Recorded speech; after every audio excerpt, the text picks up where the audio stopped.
segundas intenções. Muitas vezes nós vemos esse termo sendo usado para pessoas que se aproximam de uma outra pessoa em busca de algum benefício, em busca de algo que ela tem enxergado naquela pessoa. Nós vemos hoje em dia muitos relacionamentos que se baseiam nisso, que se baseiam não naquilo que você é, mas se baseiam naquilo que você pode oferecer para mim. As pessoas são relacionamentos hoje condicionados. Eu vou me aproximar do Ney porque eu tenho uma moto lá em casa, e vai que eu preciso de um consertinho de moto, ele vai dar um desconto para mim. Eu me aproximo de fulano porque ele tem um determinado comércio e ele vai dar um desconto para mim quando eu for lá. E quando nós entramos nessa palavra, nós vemos que Jesus, Ele é maravilhoso demais. E Jesus é um cara que Ele consegue transformar as nossas segundas intenções em intenções genuínas para nos aproximar dEle. Jesus, Ele é especialista em pegar os nossos piores sentimentos, Ele é especialista em pegar as nossas piores indagações e trazer de uma forma maravilhosa e transformar aquilo para que nós venhamos ser cada vez mais parecidos com Ele. Quando nós vemos a história dessa mulher, Deus tinha um plano para a vida dela, assim como tem um plano para cada um de nós. Como eu disse semana passada, há um livro onde Deus tem traçado um plano para nossas vidas. E vai dizer que Jesus, quando começou a criar uma faminha esquisita para cima dele, que vai dizer que os fariseus, justamente aqueles caras religiosos, aquele religioso chato, aquele cara que cri da época, porque ainda existe fariseu nos dias de hoje, tá, gente? Tem cara que olha para você e fala: mas você tem que usar tal roupa, você tem que fazer aquilo, se não for de tal jeito, não pode ser. Tá cheio de fariseu. Pra você ter uma ideia, quando eu era pastor na Assembleia, um dia o culto pegou fogo, no final acabou se estendendo o culto, e já tinha passado das 10 da noite, eu precisava terminar o culto logo, porque a vizinhança não gostava de barulho, e era já umas 10h30, na hora que eu vi uma brecha para poder acabar o culto. Na Assembleia de Deus tem o costume de se dar a bênção apostólica ao final do culto, e eu simplesmente terminei o culto, falei: gente, está encerrado o culto, Deus abençoe, e todo mundo vai embora. E tinha um visitante nesse dia, e o camarada era fariseu, eu não sabia. E na hora que ele levantou indignado comigo, ele levantou bravo e falou: como que você termina um culto sem dar bênção apostólica? Eu falei: cara, eu terminei o culto e pronto. E ele saiu indignado dali, nunca mais voltou lá na nossa igreja. Ou seja, ele perdeu tudo aquilo que nós tínhamos recebido por causa de simplesmente uma forma de fazer culto. E o fariseu era justamente isso. O fariseu começou a querer trazer, começou a querer valorizar algo que somente fariseu e pessoas interesseiras valorizam. Eles começaram a falar que Jesus, começaram a elevar Jesus pelo fato dele batizar mais pessoas que João batizava. E a própria Bíblia vai dizer que Jesus mesmo não batizava, quem batizava eram os seus discípulos. Porque, meus amados, quando nós somos discípulos, quando nós estamos na posição de discípulo, muitas vezes o nosso mestre, ele vai nos dar as direções, os discípulos vão fazer as ações, mas quem vai levar a fama é o mestre. Mas Jesus mesmo não batizava, e ele não queria aquela fama para ele. Jesus era despojado de qualquer fama. Se fosse nos dias de hoje, iam chegar os fariseus e ia falar: ó Jesus, seguinte, a gente está querendo seguir você porque você tem mais like no seu canal do YouTube, você tem mais like no seu Facebook do que o Joãozinho lá tem. E o João que está falando aqui é o João Batista. E nós temos que entender que cada um de nós temos um propósito. E o propósito de João Batista já estava sendo cumprido. João Batista já estava saindo de cena para poder entrar Jesus. E Jesus, ele entra. E quando ele ficou sabendo que a faminha dele estava crescendo, ele falou: não quero fama para mim. E vai dizer que ele foi para as regiões da Galileia. E quando ele vai para a Galileia, vai dizer que era-lhe necessário passar por Samaria. Se você pegar o mapa bíblico, para que ele saia de Jerusalém e se dirigisse até a parte norte ali daquela região, que é a região de Samaria, que é a região, a região norte, ele não precisaria especificamente passar por Samaria. O caminho não era aquele. Mas vai dizer que foi-lhe necessário passar por Samaria. Porque Jesus, ele tinha uma obra, Jesus, ele tinha um encontro marcado. E quando Jesus tem um encontro marcado conosco, meus amados, ele move céu e terra, mas ele se encontra com você. Ele arma ele arma uma arapuca para você, mas você chega no lugar onde você vai encontrar com Jesus. E a minha oração aqui nessa noite é que hoje seja uma arapuca para que você venha encontrar com Jesus.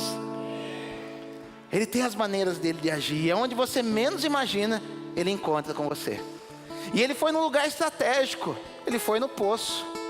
Porque naquela época não existia água encanada, naquela época não existia garrafinha d'água, não existia caminhão-pipa. E ele senta ali na beira daquele poço, esperando para cumprir o seu propósito. E isso nós começamos a aprender que muitas vezes, meus amados, nós somos colocados diante do nosso propósito, mas nós temos que aguardar ali, até que o objeto do nosso propósito venha nos encontrar. Às vezes você fica pensando assim, mas parece que eu estou no lugar certo, mas parece que Jesus não me usa. Acalma o teu coração, você já chegou no lugar certo. O objeto do teu propósito está chegando, para que Deus venha fazer uma grande obra nesse encontro. E ele está ali, parado. E os seus discípulos, já percebeu, os discípulos de Jesus era tudo bocão, né? Toda hora era um negócio de comida com eles. Eu acho que eu servia para ser discípulo de Jesus, para andar com ele naquela época, porque eu ia buscar pastel para ele, eu ia buscar um potão de Nutella para poder comer com ele, eu ia querer comer de tudo com Jesus. E ele aproveitou esse momento que os seus discípulos saíram. E quando é meio-dia, chega uma mulher para poder tirar a água do poço, e essa mulher era uma samaritana da gema. E ele começa a estabelecer um diálogo com essa mulher. E ele fala: me dá de beber dessa água.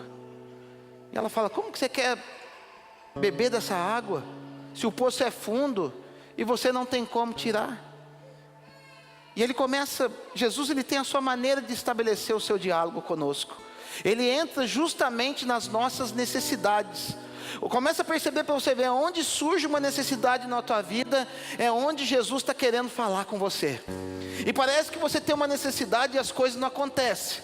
Parece que você tem uma necessidade, mas parece que as coisas não rompem. É porque talvez você ainda não tenha parado para poder escutar Jesus. Porque no meio de uma necessidade sua, Jesus vai falar com você. Foi isso que Jesus fez, ele puxa assunto com aquela mulher. E detalhe, meus amados, estamos falando de uma sociedade extremamente machista, onde um homem não podia sequer olhar para uma mulher, quanto mais estabelecer um diálogo com ela. E Jesus começa a falar, começa a conversar com aquela mulher. E ele diz para aquela mulher: ó, se o senhor soubesse quem está te pedindo água, quem é o cara que está diante de você, você ia entender que não é eu que estou precisando de água, é você que está precisando de água, e eu lhe daria água, e água que jorraria para a vida eterna, água viva. E ela vai falar assim: então eu quero dessa água, dá-me dessa água, para que eu não precise mais vir beber dessa água. Aí já começa o comportamento das segundas intenções da nossa vida, e que muitas vezes isso acontece conosco, porque você vai ver que ali estava Deus se revelando para ela, estava Jesus se revelando para ela. Ela começou a entender que aquele homem era um homem diferente, que aquele homem tinha uma fala diferente, que aquele homem era um homem que ele estava num contexto diferente, porque um judeu não estaria naquele lugar em Samaria nunca na vida dele. Para que vocês venham entender o contexto, o pano de fundo disso tudo, por que os judeus não se davam com os samaritanos? Quando Davi governa, ele governa toda a terra de Israel. E quando ele morre, ele passa o seu trono para Salomão. Salomão, ele constrói ali um grande templo. Houve um tempo de paz, 40 anos de paz, não houve guerra no povo israelita durante os 40 anos que Salomão governou aquela terra.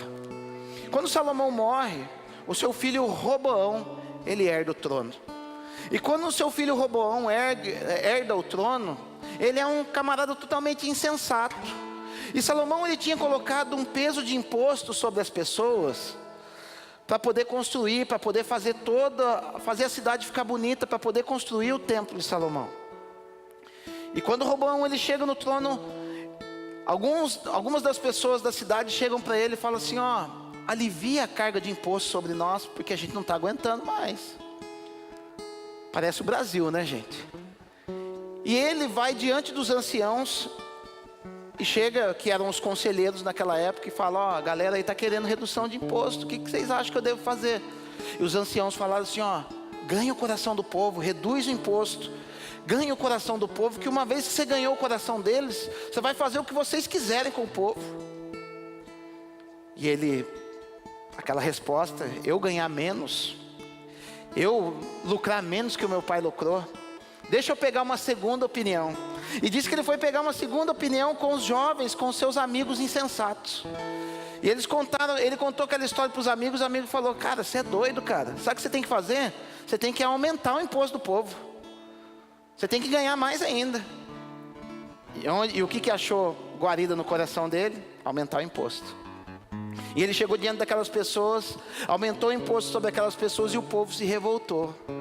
E havia uma profecia que se Salomão andasse nos caminhos do Senhor, o reino seria estabelecido.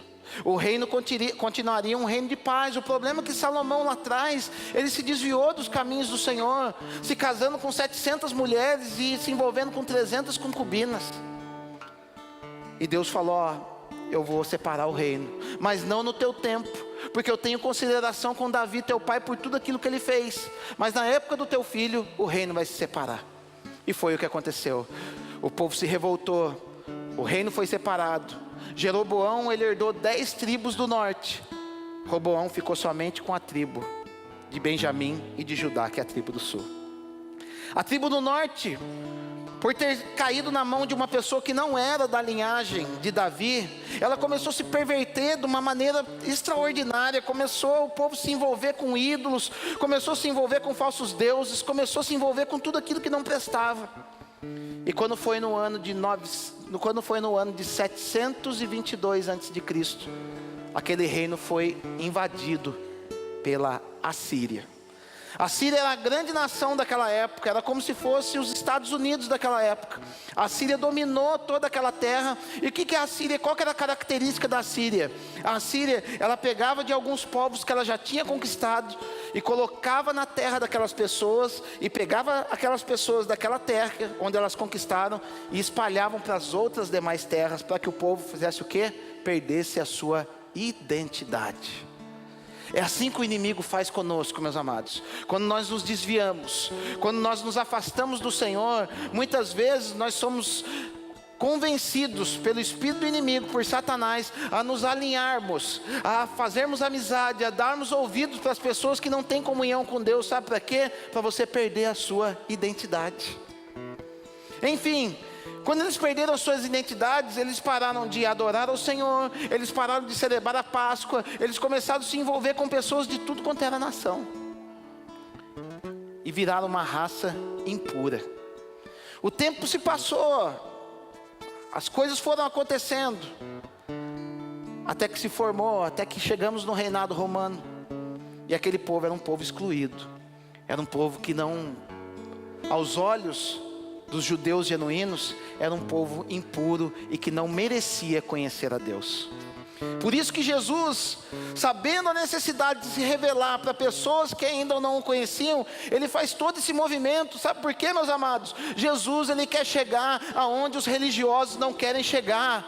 O religioso, ele vai olhar para você e vai falar: ó, você não pode andar com o bêbado lá do bar, você não pode andar com o traficante, você não pode andar com fulano, você não pode andar com o ciclano. Ei, mas o evangelho de Jesus, ele diz: você tem que pôr o pé ali, você tem que falar do meu amor para ele. Essas pessoas você tem que se fazer presentes. Eu não quero que você faça a mesma coisa que eles, mas eu quero que você ande e chegue perto dessas pessoas. Você não vai precisar fazer com que o traficante seja o seu melhor amigo. Você não vai levar o cara mais louco dentro da sua casa, mas você tem que estabelecer contato com ele. Está na nossa mão, meus amados. Paulo, ele vai dizer no capítulo 5 de 1 Coríntios, ele vai falar de uma série de coisas. Ele vai falar assim: meus irmãos, uma coisa eu digo para vocês, Eu não quero que vocês não se associem com as prostitutas, com os efeminados, com um monte de tipo de pessoas lá. Eu quero sim que vocês não se associem com aquele que se diz irmão, mas ele é maldicente, ele pratica prostituição, ele pratica uma série de coisas. Então, o evangelho de Jesus é totalmente contrário. O evangelho totalmente ao contrário daquilo que o religioso pensa. O religioso, ele se afasta das pessoas que não têm a mesma prática dele. Mas aquele que tem Jesus, ele se aproxima das pessoas, ainda que as pessoas sejam diferentes dele. E Jesus foi lá. E Jesus começa a falar para ela, ó, eu vou dar uma água para você, que você não precisa vir pegar mais água aqui. Foi a hora que a orelhinha dela, estalou. Mas me dá dessa água, para que eu não precise vir mais ao meio-dia nesse poço. Porque, imagine só, gente, ela era uma mulher excluída da sociedade.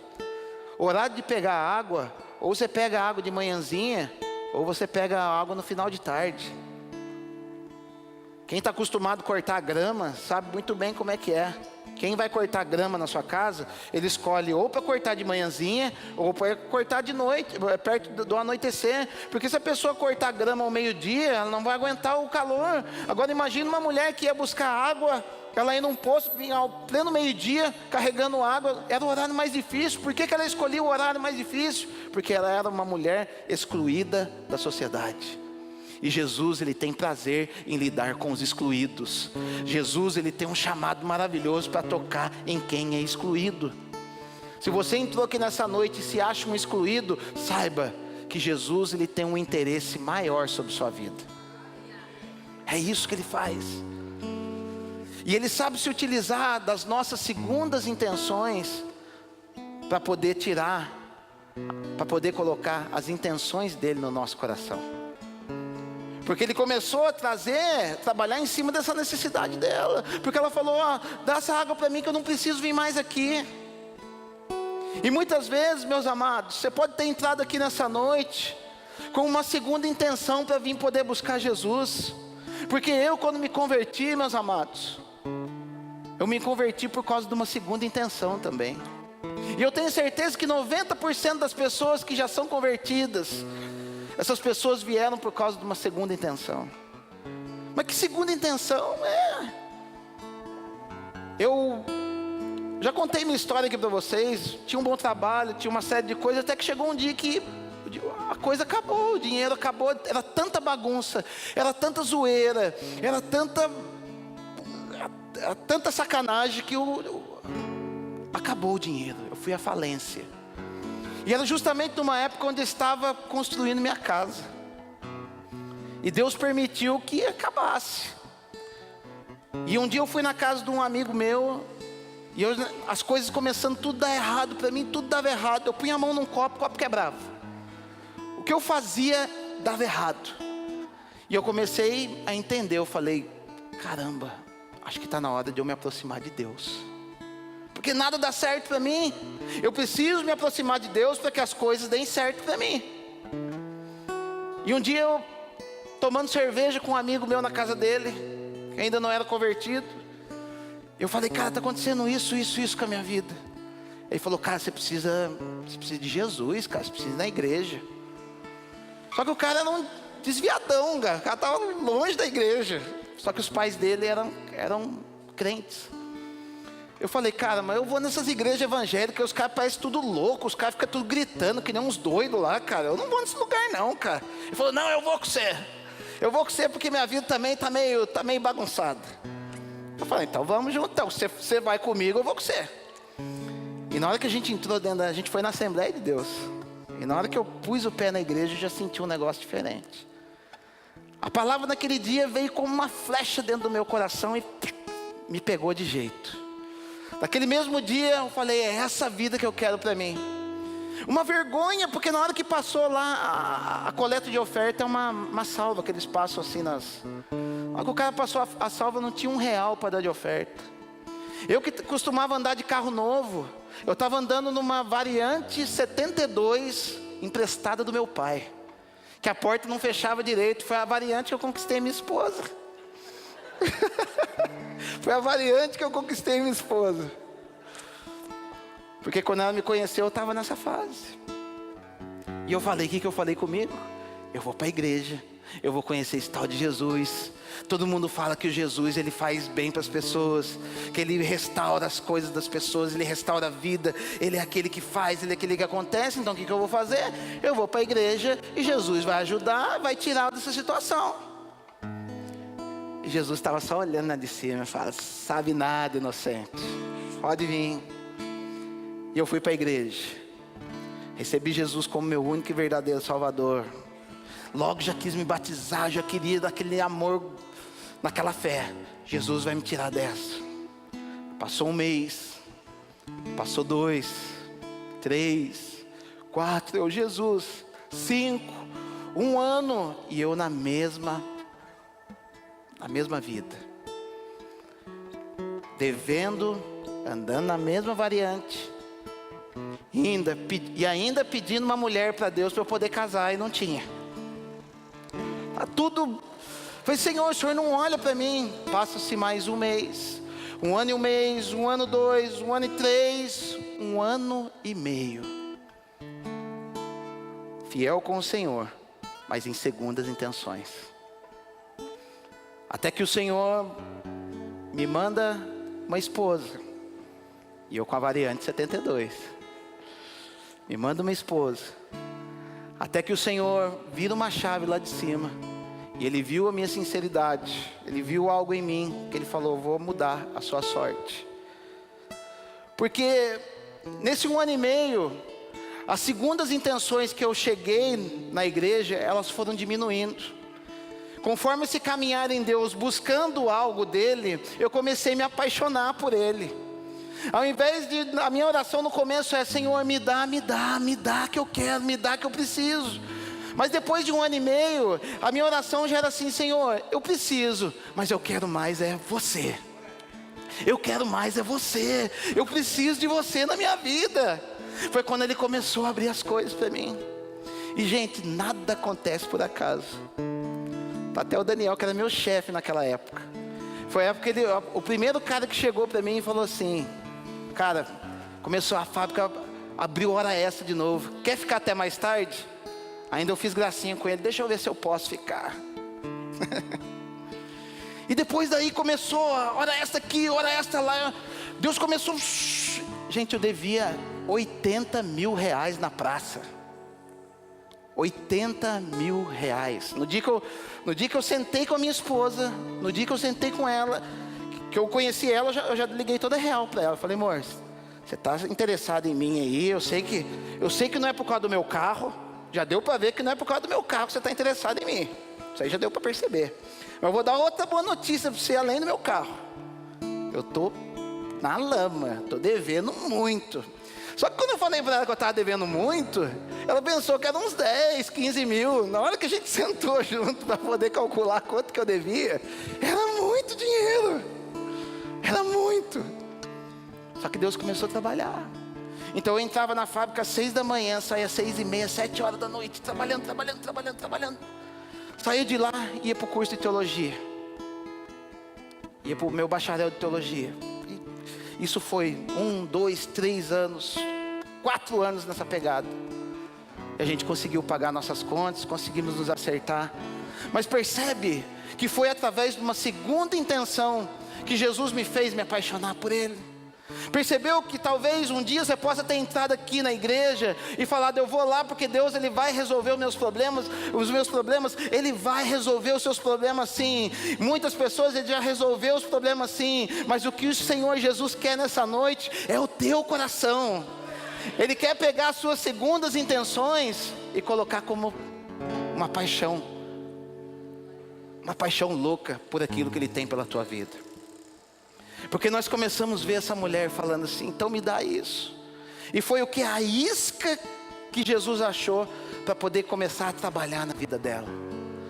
Porque Jesus, meus amados, como eu disse, como aconteceu na minha vida, Ele não nos dá nada sem antes começar a trabalhar dentro do nosso eu. E quando Ele começa a falar, então tá bom, você quer essa água viva que eu tenho para você? Uma água que jorra para a vida eterna? Amém.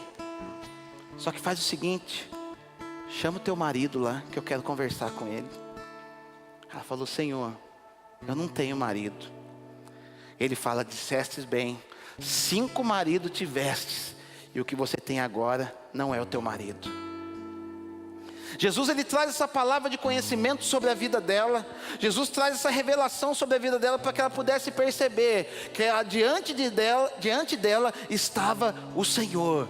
Diante dela estava alguém que sabia muito mais do que o conhecimento de um poço, de uma água viva, mas alguém que conhecia o íntimo dela, ainda antes que ela tivesse nascido. Por quê? Porque Jesus, antes de nos abençoar, meus amados, antes de fazer com que nós venhamos a ser apaixonados por Ele, Ele precisa tirar algumas feridas que estão nos atrapalhando, que estão atrapalhando o relacionamento entre nós e o nosso Deus. Ele precisa sarar algumas feridas, algumas tentativas que nós tivemos lá atrás, que fez com que nós viemos muitas vezes a ficar frustrados com o Senhor. Porque de nada adianta você vir para a casa do Senhor com uma frustração, com uma ferida aberta na tua vida, com uma ferida aberta no teu coração, e o Senhor vir se manifestar em você, mas lá na frente você passar por uma dificuldade e aquela ferida se manifestar de novo. Ele precisava curar aquilo. Isso era algo profético, meus amados, porque Deus, ele não faz nada por acaso. Se você for para 2 Reis, capítulo 17, verso 24, ele vai dizer assim, que na época que os assírios invadiram Samaria, os assírios colocaram ali pessoas da Babilônia, olha lá, Babilônia, Rava, Cuta, Ramate e Sefarvaim. 5 povos diferentes, a qual o rei da Assíria colocou naquele lugar para contaminar aquele povo. Ou seja, aquilo era algo profético.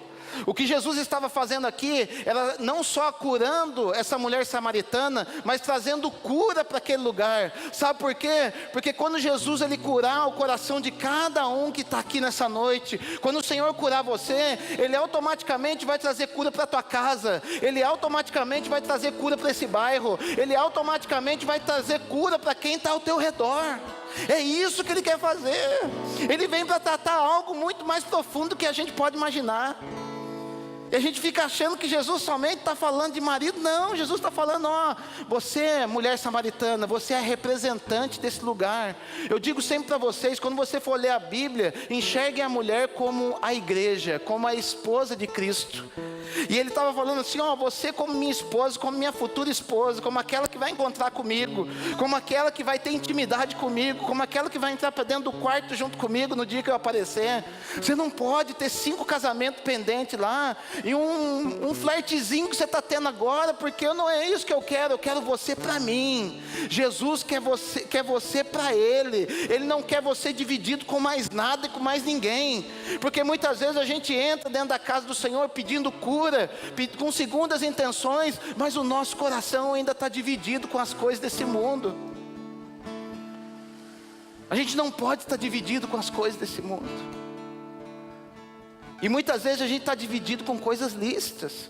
A gente se divide com os nossos filhos, a gente fica dividido com o nosso trabalho, com o nosso negócio, com a nossa conta bancária. São coisas que são lícitas, mas se isso toma uma proporção muito grande na tua vida, isso faz com que Deus, Ele seja tirado de lado, e Ele deixe de ser o centro da tua vida. 5 nações que se envolveram com Samaria. E Jesus estava falando daquela mulher, eu vou trazer cura para essa terra. O que vou estar com você hoje não é seu marido, não tem compromisso nenhum com você. É como se Jesus estivesse falando assim, tudo aquilo que você passou, todos esses relacionamentos que você teve, tudo aquilo que aconteceu lá para trás, joga para trás, porque tem um aqui que é maior que todos eles, que vai suprir você em todas as suas necessidades. Porque quem aqui consegue viver sem água? A gente consegue viver até um tempo sem alimento, mas sem água você não consegue ficar. A gente precisa dessa água do Espírito que se chama Espírito Santo. A gente precisa dessa água viva que se movimenta dentro de nós. E tem gente aqui nessa noite que está o quê? Com o seu canal obstruído, em que o Espírito Santo não consegue ter acesso em algumas áreas da tua vida. E o que o Senhor vai fazer aqui nessa noite, o Senhor vai tocar em algumas áreas da tua vida. O Espírito Santo vai tocar em áreas da tua vida que você achava que não tinha mais cura. O Espírito Santo vai resolver algumas coisas na tua vida, em coisas que você parecia que era impossível, assim como eu olhava para a minha situação naquela época e falava: Senhor, isso é impagável, não vai ter como eu pagar, o juro vai comer tudo. Jesus, ele curou. Jesus, ele trouxe a bênção dele. E foi isso que aconteceu com essa mulher. E sabe que quando ele estabelece esse diálogo com ela, que começa a falar dos maridos, ele começa a entrar na intimidade, em algo que trazia peso para aquela mulher. Porque muito provavelmente aquela era uma mulher à frente do seu tempo, porque poucas mulheres teriam coragem naquela época de ter 5 maridos e não dar certo e continuar a viver no meio de uma sociedade totalmente machista. E quando Jesus fala isso, ela fala: então eu vejo que você é profeta, eu vejo que você não é um cara normal, eu vejo que você enxerga coisa que o povo não está enxergando, porque tudo aquilo que eu estou querendo esconder, você está trazendo revelação sobre isso agora, e é isso que Deus está fazendo. Talvez você possa estar falando aqui, mas o pastor está falando coisa que parece que está falando da minha vida, mas não é, porque não é o pastor que conhece sua vida, é o Espírito Santo que está ministrando no teu coração agora. É Ele que fala, é Ele que conhece. Eu não sei de nada de vida de ninguém, eu não sei de vida de ninguém, mas a gente tem um que conhece, um que está nos sondando em todos os momentos da nossa vida. Porque talvez você possa sentar numa sala pastoral, ou você possa ir lá em casa e conversar comigo e esconder um monte de coisa de mim. Você vai conseguir esconder um monte de coisa, realmente. De mim você esconde tudo, mas aquele que tem os olhos como chama de fogo, dele você não esconde. Dele você não esconde, sabe por quê? Porque Ele não vem para te ferir, Ele não vem para te bater, Ele vem para te curar. Ele vem para estabelecer novos padrões, uma mentalidade diferente, para que você possa ter uma mentalidade vencedora, uma mentalidade em que verdadeiramente você possa ser um canal de água viva para as pessoas. Então o que Jesus quer fazer? Ele quer mudar a situação daquela mulher, de uma mulher que ia buscar a bênção, para uma mulher abençoadora. É o que Jesus quer fazer nesses últimos tempos com a igreja. Jesus está mudando a mentalidade da igreja, como uma igreja que vem aos domingos, que vem às quartas-feiras, que vai numa célula para buscar sua bênção, mas transformar essa igreja numa igreja abençoadora. Deus, Ele quer fazer de você uma bênção. Ele vai falar na palavra de Deus: sê tu uma bênção. Não é venha buscar uma bênção, sê tu uma bênção. O que é muito melhor, você ser um canal de bênção para as pessoas, ou ser um mendigo, um pedinte de bênção, onde é que você vai? Porque às vezes, meus amados, a gente às vezes está na mesma situação que essa mulher. Às vezes a gente já passou na igreja A, na igreja B, na igreja C, na igreja D e na igreja E. Já passamos por 5 igrejas. Nos afiliamos a essa igreja, fizemos parte desse corpo, e muitas vezes já saímos de todas elas. E a igreja que agora estamos, quando pergunta para você: você pertence àquela igreja? Não, eu não sou daquela igreja, eu vou lá de vez em quando. Por quê? Porque a gente começa a nos envolver com coisas que venham nos trazer a bênção. E o que Deus quer fazer nessa noite, Ele quer transformar de você aquele que pede bênção, naquele que é um canal de bênçãos, um canal que flui bênçãos em todas as pessoas. Chega o tempo de ficar pedindo: pastor, coloca a mão em mim para eu ser curado. Não, seja aquele que coloca a mão sobre as pessoas e cure pessoas. Deixe de ser aqueles: pastor, ora por mim, vê se tem uma palavra. Não, você tem que ser aquele que entra no teu quarto em secreto e o Senhor te revela os segredos do coração dele. A gente tem que sair desse tempo, e Jesus está querendo fazer isso com a gente. Ele está querendo transformar a nossa mente. Só que para isso a gente precisa ter esse encontro com Ele. Só que para isso a gente tem que deixar os maridos, as coisas que nós nos envolvemos lá para trás, os pensamentos, as mentalidades erradas que nós tivemos lá para trás.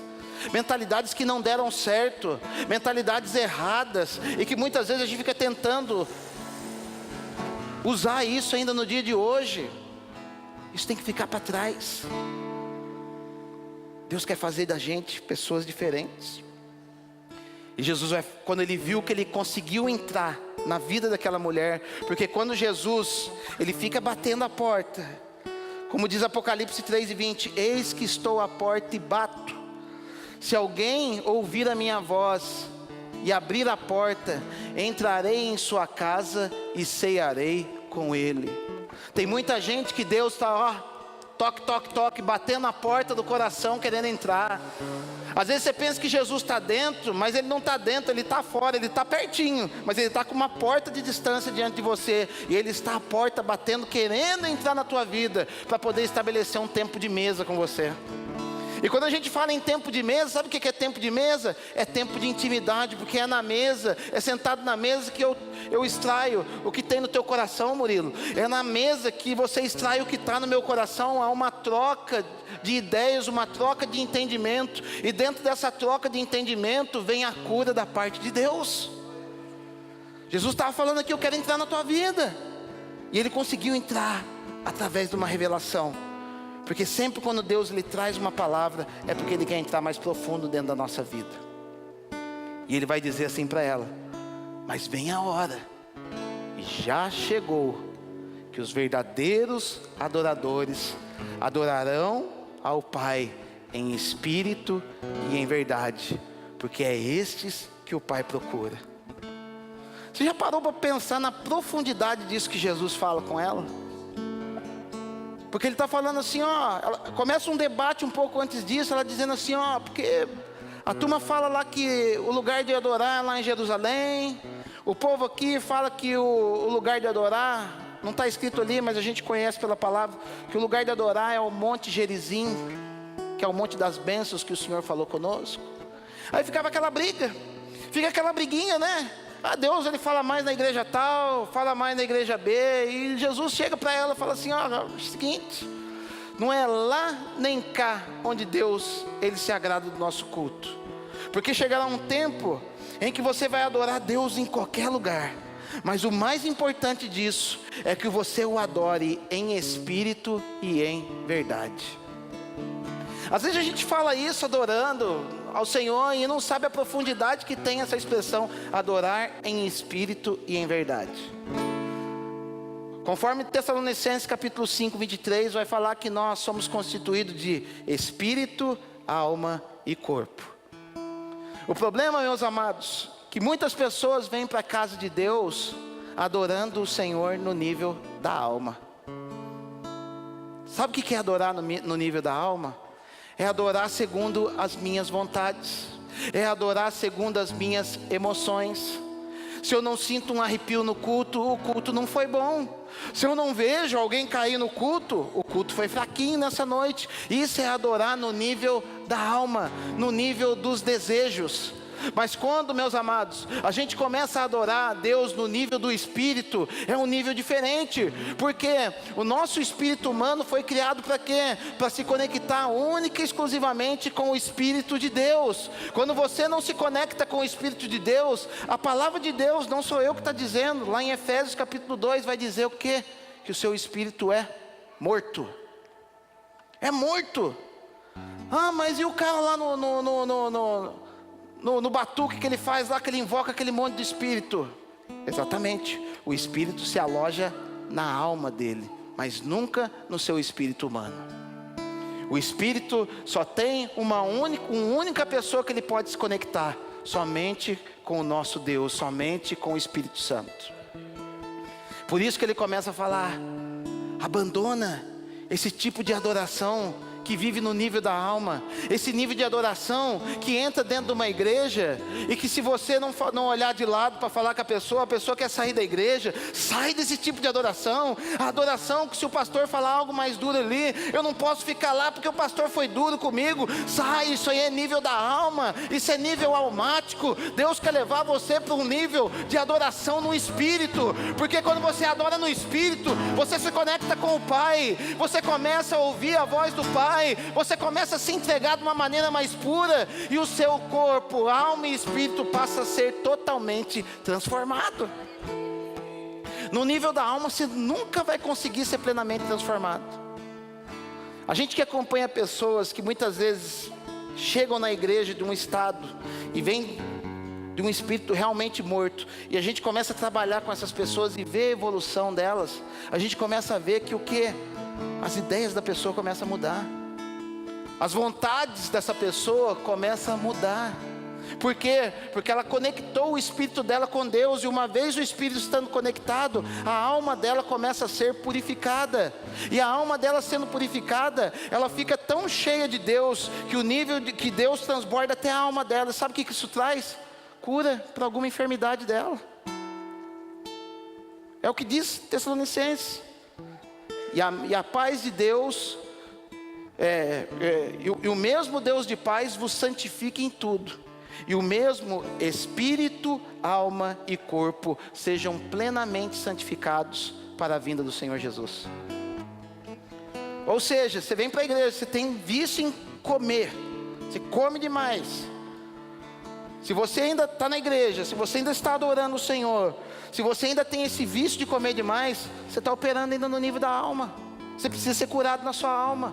Se você ainda tem um vício na sua vida, você ainda está adorando no nível da alma, você precisa se conectar no nível do Espírito. É nesse nível que Deus quer que nós o adoremos. É nesse nível que Ele quer nos conduzir, num nível excelente, num nível onde o Espírito Ele tenha pleno fluxo dentro da nossa vida.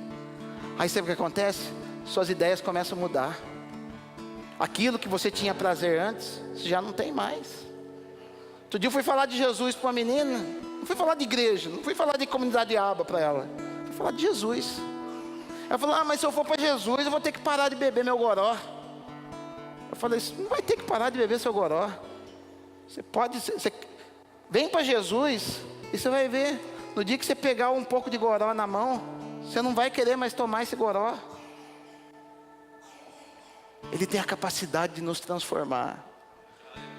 No dia que eu vim para Jesus, meus amados, era o maior pinguço que tinha, gente. Era o maior cachaceiro que tinha.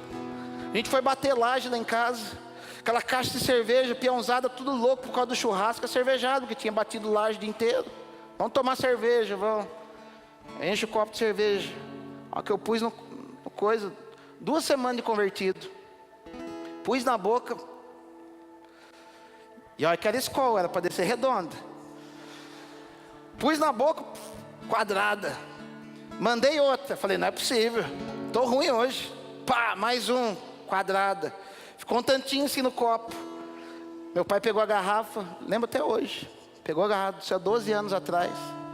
Pegou a garrafa, foi encher o copo para mim. Pus a mão na boca do copo assim, falei: pai, eu não vou tomar mais. Aí ele falou: por que tá ruim hoje? Eu falei: eu não vou beber nunca mais. Aí ele falou: você tá brincadeira comigo. E nunca mais eu bebi cerveja. Quando me converti, foi uma vez, me converti em setembro, ainda não tinha me batizado. Caí na asneira de ir com as meninas pro carnaval. Fui lá em São Luís, lá aquela... Nossa. Olha que eu pus o pé naquele lugar, eu falei: o que eu estou fazendo aqui? Na mesma hora. Não foi religião que me falou, não foi nada. Simplesmente eu pus o pé naquele lugar, eu falei: o que eu estou fazendo aqui? E o pior, eu não tinha carro, fui de carona. As meninas deixaram eu lá, falou: o que está com essa cara aí? Eu falei: não queria estar aqui. Ela falou: então já era, porque a gente vai zoar aí. Eu falei: então pode ir. Sentei na guia, garrafinha d'água, fiquei com aquela cara de pastel lá, olhando para o cara, passando aquela turma. As meninas passaram uma vez, passaram 2, me viram daquele jeito, falou: cara, o que está acontecendo? Eu falei: eu não queria, não quero estar aqui. Ela falou: não aguento ver sua cara desse jeito, vou levar você embora. Eu: aleluia, me levou, trouxe embora para casa. Ninguém ficou falando para mim: você não pode ir no carnaval. Não, Jesus, Ele entrou no meu espírito, Ele curou a minha alma e está sarando meu corpo. Tu devia perguntar lá: você é da igreja lá do pastor Alisson? Que é gordinho? Perguntou pro Maico até. Aí o Maico falou: não é mais gordinho. Não, por quê? Porque eu estou buscando a cura do meu corpo. Se eu tenho um espírito, se eu tenho uma alma santificada, eu tenho que ter meu corpo santificado também. E às vezes você vê essa crentaiada hoje em dia, né? Ah, vamos lá, crente não bebe, mas come pra caramba. Isso é pecado. Isso é sinal que você não foi totalmente transformado ainda. A gente fica achando, leva as coisas na brincadeira, mas isso é pecado. A gente não pega muito no pé, mas é pecado, e Jesus, ele quer entrar para curar tudo. Então Jesus está falando, ó, a verdadeira adoração, ela se baseia num espírito sarado, num espírito conectado, num espírito que não fica só pede, mas num espírito que quer adorar. E quando a gente tem isso no espírito, as coisas do Senhor passam a ser uma verdade para nós. Quando que algo passa a ser uma verdade para nós? Quando ela entra no nível do espírito. E só Deus consegue fazer, só Jesus consegue fazer com que as coisas que estão na palavra de Deus, com as coisas que são ditas dentro de uma igreja, elas sejam uma verdade para você. Porque às vezes a gente vai para um lugar e fala, isso aí não foi verdade para mim. Porque você não se deixou ser trabalhado ainda por Deus. Mas Jesus está aqui nessa noite para transformar a palavra de Deus numa verdade para você. E quando isso é uma verdade para você, você realmente vai abandonar as velhas práticas e vai começar a viver para Deus. Por que as pessoas vivem uma vida totalmente desregrada? Porque aquilo é uma verdade para ela. Tanto é que você vai falar para ela, ó, as coisas são dessa forma. Ela fala, ah, não é, mas para mim não é. Para mim não é.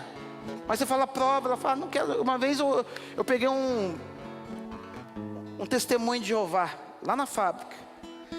E eles falam que o Espírito Santo é uma força ativa. E ele já chegou assim para mim uma vez. Prova para mim que o Espírito Santo não é uma força ativa. Aí eu comecei a mostrar um monte de texto na Bíblia para ele. Aí ele veio na hora do almoço, sentou com a minha Bíblia assim e começou. Ficou meia hora. Folheia para cá, folheia para cá. Ele levantou, olhou para minha cara e falou assim, ó, tá escrito, mas eu não acredito, tchau. Porque o cara não quer deixar. Aquilo ali nunca vai ser uma verdade para ele. E infelizmente, meus amados, muitas vezes nós vivemos em algumas verdades que são mentiras para Deus, são verdades somente para nós. E uma verdade que é somente para nós, meus amados, um dia esse castelo, ele desmorona. E quando ele desmorona, ele leva um monte de coisa junto com ele. A gente tem que começar a crer naquilo que Deus fala. E ela queria muito receber essa água que vinha do Senhor. Porque Deus falou assim para ela, ó, se você tomar dessa água, você nunca mais terá sede. Ou seja, você vai ser plenamente saciada. Você vai ser uma pessoa plenamente satisfeita. Eu pergunto para você, você é uma pessoa plenamente satisfeita? Eu não estou perguntando se você tem dinheiro, se você tem carro, se tem casa. Eu estou perguntando se você é uma pessoa plenamente satisfeita. Porque se você não é uma pessoa plenamente satisfeita, pode ter certeza que o que você tem não foi Jesus que te deu. Porque o que define a nossa satisfação não é aquilo que recebemos. O que define a nossa satisfação é de quem nós recebemos. Se você recebeu da parte do Senhor, você pode ter certeza, aquilo vai trazer satisfação para a tua vida. Se você recebeu de qualquer outro modo, você pode ter certeza, isso não vai trazer satisfação para a tua vida. Não é muito que a gente vê que muitas pessoas que são milionárias, ele tira a sua vida. Ele tem tudo que qualquer um aqui queria ter, até eu queria ter, muito dinheiro. Tá certo que eu ia aplicar o meu dinheiro em missões, eu ia fazer um monte de coisa. Ia comprar coisa para mim? Ia. Mas eu ia investir em missões, ia melhorar a igreja para nós, que ia fazer um monte de coisa. Só que a pessoa se mata, a pessoa não está satisfeita, a pessoa vive à base de remédio antidepressivo, a pessoa vive uma série de coisas, e Jesus, ele quer curar isso, ele quer tirar isso de você, ele quer trazer satisfação plena para a tua vida. Sabe por quê? Porque ele nos prometeu uma vida próspera, uma vida abundante. João 10:10, ele vai dizer: eis que vos dou vida, e vida com abundância. Só que quando a gente tem o mamon sentado dentro do nosso coração, a gente vai pensar que a abundância é muito dinheiro. Não adianta a abundância, não adianta você estar cheio de dinheiro, sem ter Jesus governando o trono da sua vida. Isso vai servir de perdição para você, isso vai servir para você se afundar no pecado. Mas quando é Jesus que nos concede algo maravilhoso, a gente é transformado e aquilo se torna não só vida para nossas vidas, mas como serve de canal de bênção para muitas outras pessoas. Por isso que ele está falando, isso aí vai jorrar, vai jorrar. E esse jorrar que ele estava falando é ir para fora, é atingir outras pessoas. Porque quando você tem algo, quando você tem uma certa prosperidade aos olhos humanos, e aquilo só jorra para dentro de você, aquilo não é vida abundante, aquilo é perdição para a tua vida, porque uma hora você vai se encher tanto daquilo, que aquilo vai te enfatuar, aquilo vai te encher, aquilo não vai te satisfazer. E Jesus é o único que consegue trazer essa satisfação para nós. Ele queria trazer uma transformação real. E aquela mulher, ela se deixou ser atingida por Jesus, de tal maneira que aquilo se tornou uma verdade para ela. E sabe quando você vê que algo se tornou uma verdade para uma pessoa? Quando ela começa a querer transmitir isso para os outros. Você já viu o novo convertido, como é que é? O novo convertido, ele recebe aquilo, aquela novidade, ele fica doido, ele começa a fazer pergunta, ele quer saber, e ele chega para as outras pessoas e fala: ó, cara, o negócio é assim, a gente fazia desse jeito, mas o negócio é dessa forma. Por quê? Porque aquilo se tornou uma verdade quando chega para ela, ela é maravilhosa, ela fala: eu vivi tanto tempo numa mentira, agora eu estou vivendo uma verdade, eu tenho que contar isso para todo mundo. E foi isso que aconteceu com aquela mulher. Sabe o que ela pegou e fez? Ela falou: Jesus, dá um tempinho aí que eu vou fazer um negócio lá. E ela foi lá, procurar os homens da sua cidade. Uma mulher que estava tão machucada com o seu relacionamento com os homens, uma mulher que estava tão ferida que já tinha 5 homens que talvez tenham abusado dela, que tenham mentido para ela. Ela vai justamente nos homens que eram as pessoas de influência de Samaria. Uma mulher que queria se esconder buscando água ao meio-dia, uma mulher que vivia recuada, uma mulher que não se expunha. A partir do momento que recebe uma verdade da parte de Deus, ela passa a ser uma pessoa que colocava a sua cara para bater. Sabe por quê? Porque como diz Jesus no capítulo 10, verso 32 em Mateus: todo aquele que me confessar diante dos homens, eu o confessarei diante do meu Pai. E todo aquele que me negar diante dos homens, eu o negarei diante do meu Pai. Ela foi confessar, ela chegou lá para os caras e falou: ó, tem um cara lá que ele deu o meu RG, ele deu o meu CPF, ele deu toda a minha vida, vamos lá poder ver esse cara, vamos lá, porque o cara é diferente. Porque aquilo se tornou uma verdade para ela. Será que a verdade que você recebeu naquele dia, que você conheceu a Jesus, que você recebeu o Evangelho no teu coração, será que você consegue ainda falar daquela verdade para as outras pessoas? Será que você consegue dar a cara para bater para as outras pessoas e falar: ó, a partir de agora eu creio nesse Jesus que transforma a vida, porque Ele transformou a minha vida e Ele pode transformar a tua? Será que você correria o risco de falar isso para alguma pessoa e a pessoa dar risada da tua cara? Porque tem muita gente hoje que já conviveu tanto com isso, que ele já não tem coragem mais de testemunhar, falar: eu estou vivendo algo novo do Senhor, o Espírito Santo tem trabalhado em mim. Tem pessoas que estão escondendo isso. Vão falar que eu estou lá na aba, lá os caras caem no espírito, lá os caras falam em língua estranha. Eu vou contar para ninguém que eu estou lá, não. Porque isso não se tornou uma verdade para você. Aí você fica naquele evangelho raso, naquela vidinha. Eu não tenho que ter tempo secreto no Senhor aqui no meu quarto, não. Eu vou no meu volante do meu carro, vou falando com Deus, aí Deus fala comigo. Relacionamento raso. Sabe por quê? Você está dividindo a atenção do trânsito, tentando ouvir o Senhor. Não que você não deva fazer isso, eu aconselho que todos façam, mas desde que você tenha um tempo de qualidade com Deus. Se você tem um tempo de qualidade com Deus, amém, a tua conversa no volante com Ele vai ser muito produtiva. Mas se a sua vida está baseada somente na conversinha de volante com o Senhor, se a tua leitura de Bíblia está baseada somente na hora que você vai entrar no banheiro para fazer o número 2 e dar uma folheada na Bíblia lá, eu falo, você está vivendo um evangelho raso. Você está vivendo um evangelho que não chegou no nível do Espírito. É um evangelho que está no nível da alma, que se baseia no nível dos sentimentos. É o evangelho que você vai chegar um dia aqui na igreja e o louvor não foi do jeito que você queria. Você vai falar assim, não estou gostando da igreja. Não, a igreja está fria, porque o louvor não está do jeito que eu quero, porque não entrou no seu espírito. E ela foi lá e falou para aqueles homens, vamos lá, porque tem um cara diferente lá. E vai falar que todas as pessoas creram em Jesus. Muitas pessoas creram em Jesus em Samaria, pelo testemunho daquela mulher. Sabe o que validou o testemunho daquilo que Jesus fez? São duas coisas: a convicção daquela mulher, a convicção da igreja do Senhor. É isso que vai fazer diferença nos dias de hoje. E outra coisa, pelo fato de ser uma mulher considerada impura aos olhos das pessoas. Sabe por quê? Porque quando se fosse um religioso que fosse falar, vamos lá que tem mais um cara, que tem um cara diferente lá, sabe o que as pessoas iam olhar e vai fazer? Eu não vou lá para ver mais um cara vestido estranho, para ver um cara diferente falando aquilo que eu tenho que fazer, aquilo que eu tenho que vestir, aquilo que eu tenho que falar. Eu não vou lá para ver esse cara não. Mas sabe quem que foi dar testemunho?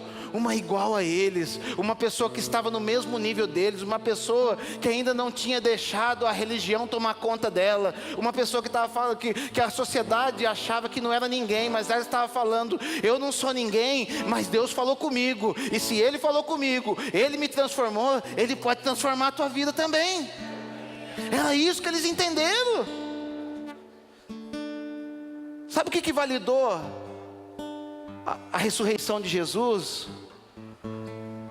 Porque quando Jesus ressuscitou, Herodes mandou chamar a turma lá e falou, seguinte, vocês falam que não aconteceu nada aí, fala que os guardinhas dormiram, eu vou dar dinheiro para vocês, e que foi alguém lá e roubou o corpo de Jesus. A história que eles inventaram foi essa. Mas historicamente, sabe, hoje, você quer refutar qualquer ateu que quer questionar a ressurreição de Cristo? Sabe o que valida a mensagem da ressurreição? Que as primeiras pessoas que viram a Cristo ressuscitado foram as mulheres. Foi Maria que viu Jesus ressuscitado e anunciou para as outras pessoas. Ou seja, se o evangelho quisesse validar uma palavra, ela colocaria que um homem tinha testemunhado que Jesus tinha ressuscitado, porque isso tinha valor naquela época. Mas ao contrário, Jesus, o Senhor, Ele fez com que primeiramente uma mulher fosse ver Ele ressuscitado, e ela anunciou para as outras pessoas. Automaticamente, a gente não pode ser acusado que nós fizemos todo um contexto daquela época para que a mensagem fosse aceita. Muito pelo contrário, Deus fez de uma maneira que é da pior maneira possível a mensagem foi levada, e isso faz com que somente Deus, somente o Senhor Jesus, Ele pode fazer com que algo que não tenha valor, uma vez tendo um relacionamento com Ele, possa trazer comunhão e possa trazer vida para uma sociedade. Sabe o que valida o meu testemunho com as pessoas? Que um dia eu era tranqueira, mas hoje eu estou sendo transformado pelo Senhor. Porque se eu fosse aquele santinho desde a infância, a mensagem ficava mais difícil. Dá para entrar? Dá. Mas sabe o que valida hoje? O cara era tranqueira, hoje o cara está bem. Sabe o que vai validar a mensagem de vocês lá na casa de recuperação? Um dia eu estava na sarjeta jogado, mas hoje eu estou curado e foi Jesus que me curou. É isso que vai dar crédito na mensagem de vocês. Não é palavrinha solta por aí não. É isso que o Senhor quer fazer conosco. Ele é aquele que é capaz de tirar as nossas segundas intenções e transformar numa adoração genuína, para a honra e glória do Senhor. Talvez você pode ter entrado aqui hoje com segundas intenções. Senhor, eu preciso pagar minhas contas amanhã. Senhor, eu preciso restaurar meu casamento. Senhor, eu preciso disso, eu preciso daquilo. E o que o Senhor diz para você nessa noite: acalma o teu coração, chega perto de mim, que que eu vou fazer muito mais abundantemente, além do que você pediu ou pensou.